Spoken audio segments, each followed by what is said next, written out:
Hello student, मैं हूं Rahul Kapoor and welcome to my channel practice with Kapoor sir. Yes, practice makes a man perfect and this is the tagline of my channel because every time we have to remember practice is the only way to success.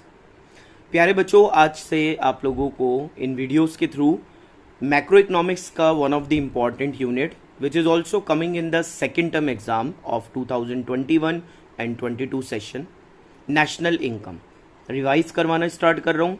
आज की video में आप लोगों को national income के many important theoretical concepts clear करूँगा. So keep watching the video and do clear all your theoretical point related to national income. Very soon I'll present you a video of numericals on national income because this is also one of the important part of the chapter numerical portion. तो उसके लिए आप लोग video से जुड़े रहें और अपने कॉन्सेप्ट्स क्लियर करते रहें. नेशनल इनकम में different type of theoretical concepts हैं. So without wasting our time we are going to start the first question on your screen. Circular flow principle is based on the assumption that one's expenditure will be the become others income. Explain the given statement. कहते हैं national income का जो circular flow है, national income एक circular flow में circulate होती है. वो इस बात पे डिपेंड है, इस प्रिंसिपल पे डिपेंड है कि वंस एक्सपेंडिचर, एक का खर्चा दूसरे की इनकम बनती है. तो क्वेश्चन ऐसे भी पूछा जा सकता है जैसा पहला हमने पढ़ा, और दूसरा ये भी कह सकते हैं what is the circular flow of income in two sector model. तो कैसे भी आप लोगों को क्वेश्चन पूछे, आप लोगों को आंसर वही देना है जो आज हम इस वीडियो में सीख रहे हैं. So let's start with national income circular flow. Answer said in a two sector economy, मतलब यहां पे हम अज्यूम कर रहे हैं कि इकोनॉमी में कितने सेक्टर हैं, only the two sector comprising firms and house hold. एक तरफ प्रोड्यूसर फर्म है, दूसरी तरफ हाउस होल्ड है. अब इन दोनों के बीच में नेशनल इनकम कैसे सर्कुलेट होती है, ध्यान से प्यार से समझो. The firm produce goods and services by hiring factor services from the house hold. होता क्या है कि फर्म्स को जब गुड्स एंड सर्विस प्रोड्यूस करनी है तो वो प्रोडक्शन करने के लिए जितनी भी फैक्टर सर्विसेज हैं वो कहाँ से हायर करती हैं, कहाँ से अवेल करती हैं, हाउस होल्ड से. हाउस होल्ड्स उनको लैंड प्रोवाइड करता है, हाउस होल्ड उनको लेबर प्रोवाइड करता है, कैपिटल प्रोवाइड करता है और एंटरप्रीनियरशिप भी प्रोवाइड करता है. हम मैनेजर बनते हैं, एंटरप्रीनियर बनते हैं. फैक्टर सर्विसेज जब लेगा कौन, फर्म, तो ऑब्वियस सी बात है दुनिया में कोई किसी को फ्री नहीं देता भाई कुछ. तो जब आप फैक्टर सर्विसेज हाउस होल्ड से ले रहे हो तो आपको इन रिटर्न हाउस होल्ड्स को क्या देना पड़ेगा, इन फैक्टर्स को आपको देना पड़ेगा फैक्टर पेमेंट. मतलब आपको लैंड को देना पड़ेगा रेंट, लेबर को देना पड़ेगा वेजेस, कैपिटल पे इंटरेस्ट और एंटरप्रेन्योर को आपको देना पड़ेगा प्रॉफिट. तो हम क्या पढ़ रहे हैं, in return for the use of factor service firm make factor payment. Firms क्या करती हैं, हाउस होल्ड को फैक्टर पेमेंट करती हैं. अब बड़े तसल्ली से बात देखो कि हाउस होल्ड ने प्रोड्यूसर्स को फैक्टर सर्विसेज दी और उसके बदले में उनको जेब में पैसा आया फैक्टर पेमेंट के. अब जब जेब में पैसा आ गया तो हमारी आज जो इनकम है हम वो मार्केट में लेके निकल पड़ेंगे खर्च करने. और जो गुड्स एंड सर्विस हम खरीद रहे हैं वो प्रोड्यूस किसने करी, फर्म्स ने करी. Does expenditure by the firm on the purchase of factor services become the factor income house hold. Firm producers का खर्चा हाउस होल्ड्स की इनकम बन गई और हाउस होल्ड्स के पास जो इनकम आई वो जेब में लेके निकल पड़े उन गुड्स एंड सर्विस को खरीदने जो किसने बनाई थी, प्रोड्यूस. तो बड़ा क्लियर हो रही है ये बात कि सर अब हाउस होल्ड खर्चा करेंगे और वो पैसा दोबारा से जो फैक्टर इनकम है earn by the household is use to buy goods and services.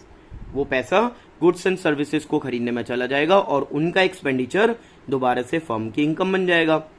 तो इधर फर्म है, इधर हाउस होल्ड है, पहले एक ने एक को पे करा उसकी इनकम और दोबारा से गुड्स एंड सर्विस खरीदने में बन गया पहले वाले की इनकम. तो one's expenditure is the income of other. That is all about the principle of what, circular flow of national income. इसको एक डायग्राम से हम लोग शो करते हैं, बड़े प्यार से डायग्राम्स को सीखो. क्या, there is a producer sector and a household sector. Producer sectors ने क्या करा, हाउस होल्ड से फैक्टर सर्विसेज ली, हाउस होल्ड ने अपनी फैक्टर सर्विसेज, देख रहे हो ना एरो, फैक्टर सर्विस, लैंड दिया, लेबर दिया, कैपिटल दिया, एंटरप्रीनियर दिया, फ्री में कुछ नहीं मिलेगा। प्रोड्यूसर्स को, हाउस होल्ड्स को देना पड़ेगा क्या, फाइनल गुड्स एंड सर्विसेज।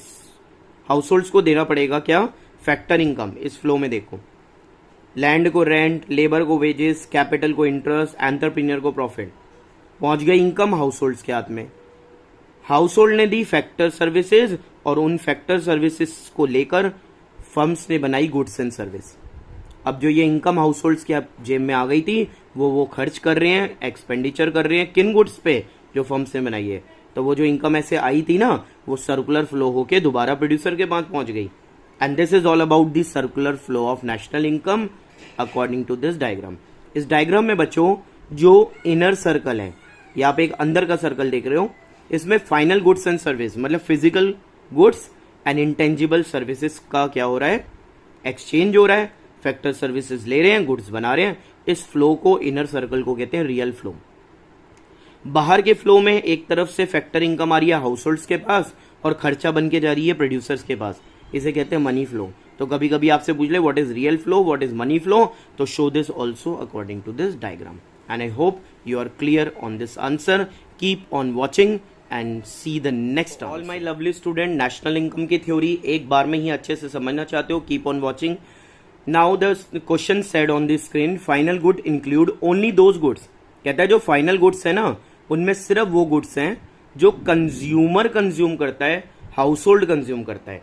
हो सकता है फाइनल गुड्स, इंटरमीडिएट गुड्स साल भर में बार बार सीखे हो और क्लियरेंस हुआ हो ना हुआ हो, बट इस वीडियो के बाद आपको क्लियर हो जाएगा what is final and what is intermediate goods. तो आपसे कहा गया कि फाइनल गुड्स क्या ओनली एंड ओनली वो गुड्स हैं जो हाउस होल्ड कंज्यूम करते हैं। डिफेंड या रिफ्यूट क्या करना चाहते हो, उसको सपोर्ट करना चाहते हो, उसके खिलाफ जाना चाहते हो, रीजन को क्लियर करके, रीजन दे के आप लोग सपोर्ट करना, नहीं तो कोई एग्जामिनर मानेगा नहीं। सो हम यहाँ पे लिखते हैं no I refute the given statement. मैं इस बात के खिलाफ हूं, मैं रिफ्यूट करता हूं। डिफेंड रिफ्यूट वाले आंसर हमेशा ऐसे स्टार्ट करना, आई रिफ्यूट और I defend. Given statement because लगाना क्योंकि रीजन दे रहे हैं। Final goods are those goods which have cross the boundary line of production. हमने सबसे पहले टीचर को ये फाइनल गुड्स के बारे में बताया कि देखो फाइनल गुड्स वो होते हैं जो प्रोडक्शन बाउंड्री, जो प्रोडक्शन हो रहा है, like suppose this is the area of production, ये प्रोडक्शन का एरिया है, यहाँ पे सारे गुड्स प्रोड्यूस हो रहे हैं, मगर फाइनल गुड्स वो गुड्स हैं जो इस बाउंड्री को क्या कर गए, क्रॉस करके बाहर आ गए, मतलब बन चुके हैं, रेडी हो गए बिकने के लिए।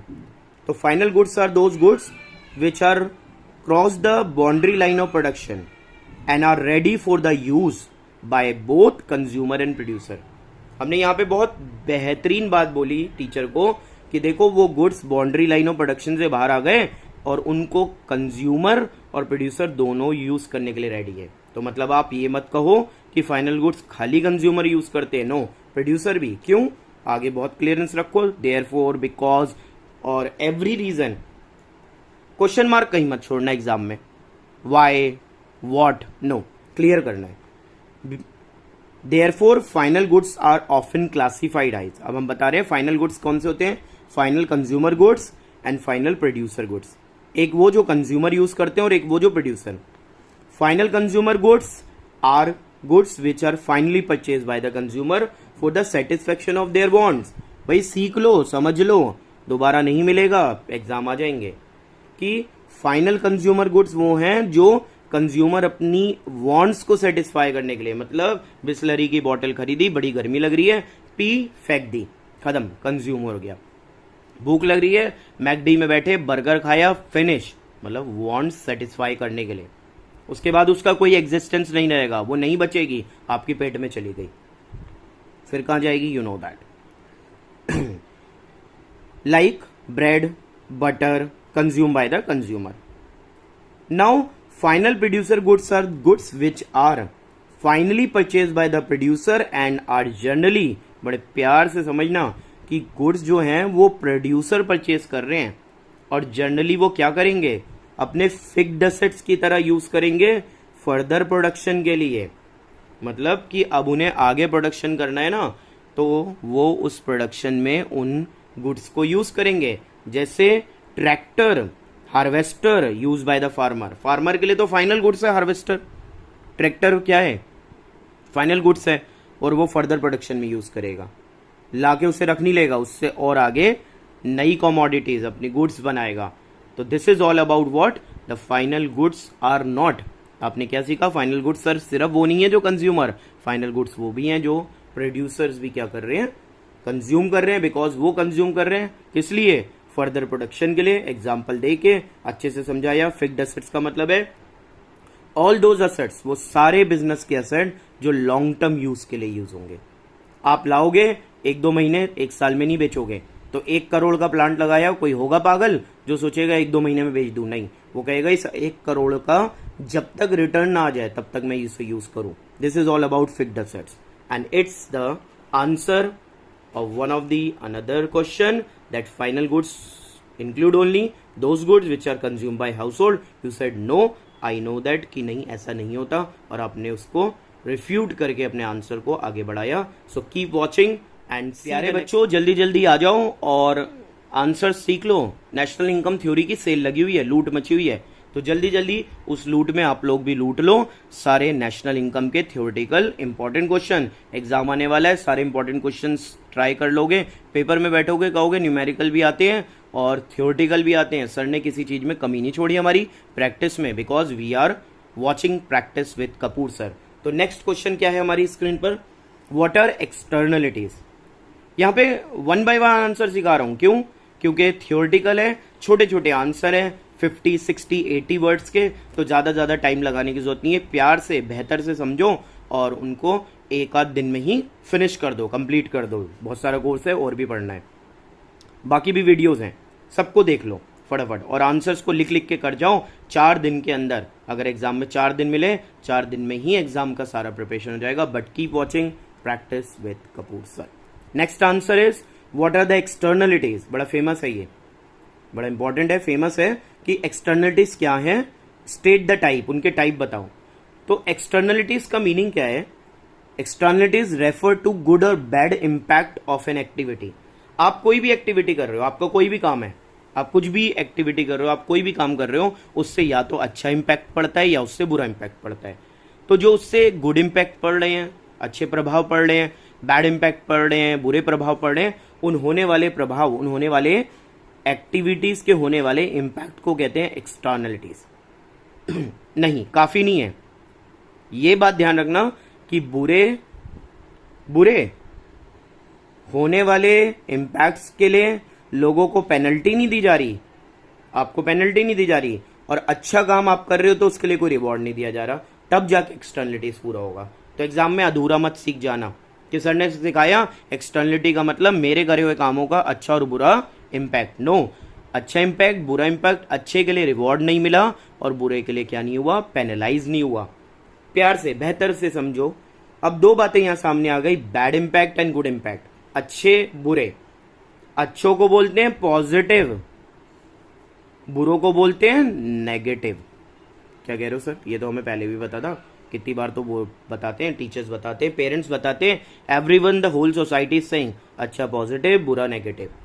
बट एक्सटर्नलिटीज भी यही कहता है कि positive externalities is a good impact of an activity for which any reward is not being paid. वो गुड इंपैक्ट किसी एक्टिविटी का जिसके लिए कोई रिवॉर्ड नहीं दिया गया। एग्जाम्पल से बताओ कि when a beautiful garden maintain by mister x, mister x नाम के पर्सन ने क्या करा, एक बहुत सुंदर गार्डन बनाया, वेलफेयर ऑफ मिस्टर वाई। वहां रोज मिस्टर वाई आते हैं अपनी फैमिली के साथ, खुली हवा में सांस लेते हैं, एक्सरसाइज करते हैं, मेंटल पीस मिलता है, दिमाग को शांति मिलती है, वेलफेयर हो रहा है मिस्टर वाई का, but is not paying for it, मगर उसको कोई उसको पे नहीं करना। तो जैसे हम गवर्नमेंट के बनाए पार्क्स में जाते हैं, तो parks maintain by the government is a positive externalities, but हम उनके लिए गवर्नमेंट को कोई डायरेक्टली पेमेंट नहीं कर रहे। There is no valuation of it in the estimation of GDP, और ऐसे कामों के लिए जीडीपी में कोई वैल्यूएशन भी नहीं किया जा रहा। इस लाइन को बड़े बेहतर से याद रख लेना, समझ लेना कि जब जब इकोनॉमी का ग्रॉस डोमेस्टिक प्रोडक्ट वैल्यूड होगा तो एक्सटर्नलिटीज का उसमें कोई वैल्यूएशन नहीं है। आगे आने वाली वीडियोस में आपके ये बात काम आएगी, एक आंसर में काम आएगी। पॉजिटिव को अगर अच्छे से समझ गए तो नेगेटिव अपने आप ही स्क्रीन पे पेज आगे बढ़ने से पहले आप क्या कर रहे होंगे, सीख रहे होंगे कि सर व्हाट इज नेगेटिव। आप कह रहे होंगे सर नेगेटिव का मतलब बैड इंपैक्ट जिसके लिए कोई पेनल्टी नहीं दी जा रही। हाँ जी वही है, सही सोच रहे हो, सही दिमाग लगाया। Like smoke emitted by factory causes air pollution. Smoke धुआं फैक्ट्रियों से निकल रहा है और एयर पॉल्यूशन हो रहा है, वाटर पॉल्यूशन हो रहा है वहां से, बट नोबडी इज पेनलाइज, उसके लिए कोई पेनलाइज नहीं हो रहा, and there is no valuation, उसका भी जीडीपी में कोई वैल्यूशन नहीं है। तो बड़ा छोटा सा आंसर है, प्यारा सा आंसर है, बट आपको इस आंसर को सीखना है, समझना है। वाई? बिकॉज ये आंसर सीबीएसई वालों का एक फेवरेट आंसर है, तो अच्छे से समझ लो। और इसे आने वाले एक और आंसर में यूज करेंगे। कैसे यूज करेंगे? कीप ऑन वॉचिंग, लूट लो, सेल लगी हुई है नेशनल इनकम थ्योरेटिकल आंसर्स। प्यारे प्यारे बच्चों, कभी कभी किसी सेल में जाते हो ना, तो जाते ही सेल में सबसे पहले क्या देखते हो? चुनिंदा पीसेस, जो बहुत बेस्ट पीस हो वो उठा लो। चुनिंदा कौन से बढ़िया हैं? सीबीएसई के भी बढ़िया पीसेस हैं ये नेशनल इनकम के थ्योरेटिकल में, उठा लो जल्दी से। हो सकता है सीबीएसई यही आपसे पूछने वाला है आने वाले एग्जाम में। सो नेक्स्ट क्वेश्चन, जीडीपी में not be appropriate index of welfare. कहता है जीडीपी जो है flow of goods and services, GDP is what? Flow of final goods and services. जरूरी नहीं है कि जीडीपी जो है वो वेलफेयर का इंडेक्स हो। हाउ? कैसे? इस क्वेश्चन को और कैसे पूछेगा? Explain limitation of using GDP as a measures of index of welfare. बताओ कि कैसे अगर आप जीडीपी को वेलफेयर का मेजर मान रहे हो तो उसकी क्या लिमिटेशन है, क्या सीमाएं हैं, क्या कमियां हैं। Another question set GDP is a sign of social welfare. एक देश का जीडीपी सोशल वेलफेयर का साइन है। डिफेंड और रिफ्यूट, हाँ करते हो ना करते हो? तो आप तो हाँ ही कर रहे होगे, बहुत सारे बच्चे करते हैं, कई साल हो गए पढ़ाते हुए, आंसर्स पूछते हुए। तो क्या करते हैं बच्चे? प्री बोर्ड में लिख के आते हैं कि हाँ हम तो हाँ ही कर रहे हैं। क्यों? हाँ भाई करेंगे, वो भी अपनी जगह गलत है। कहते हैं कि world's largest economy in terms of GDP is America, China is the world's largest economy. तो क्यों मना कर रहे हो? जीडीपी नहीं है वेलफेयर, नहीं है। प्यार से बात को समझो, आज के बाद नहीं कहोगे। आई रिफ्यूट द गिवन स्टेटमेंट, कहते हो नहीं, मैं इस स्टेटमेंट को मना करता हूं। देर आर स्ट्रॉन्ग एक्सेप्शन, इस बात के कुछ स्ट्रॉन्ग एक्सेप्शन है कि राइज इन रियल जीडीपी, अगर जीडीपी रियल बढ़ भी रही है तो greater availability of goods per person leading to higher level of welfare. Welfare का लेवल हायर होगा? जरूरी नहीं है।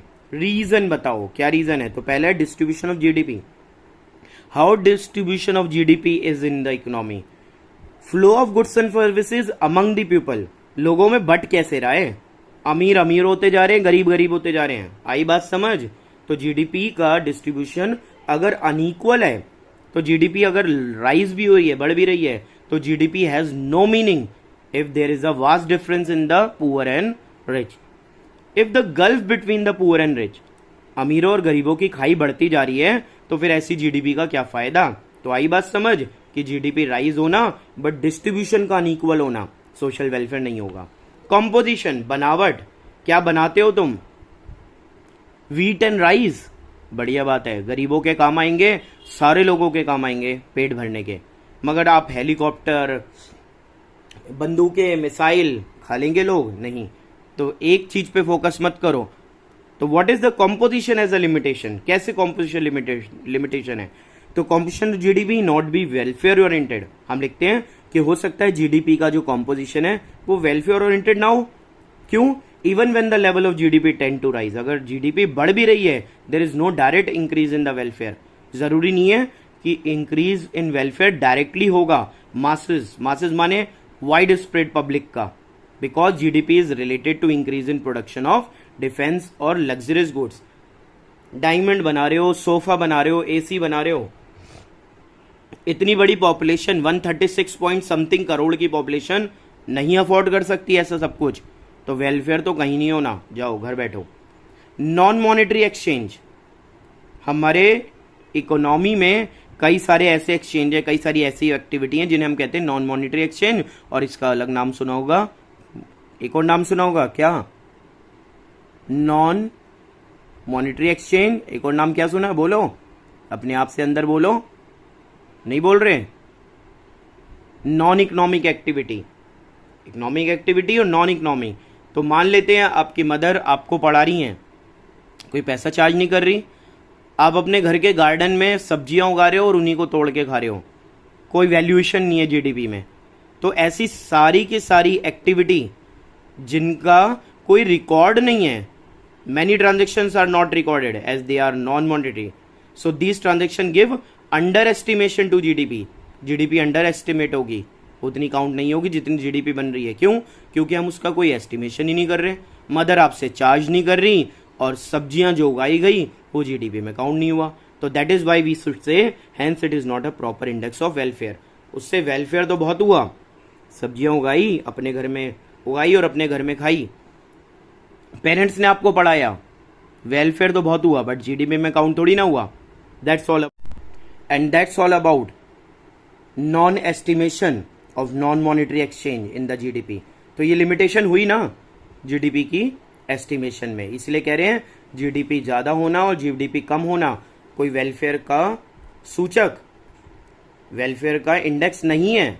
मत समझो कि वेलफेयर हो रहा है।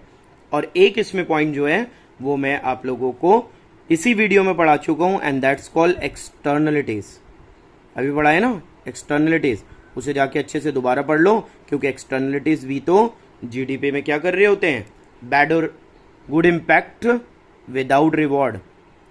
अच्छे अगर इम्पैक्ट हुए तो कोई रिवॉर्ड नहीं दिया, और बैड इम्पैक्ट हुए तो पेनलाइज नहीं हुआ, तो that is also a part of what, limitation of GDP as a measures.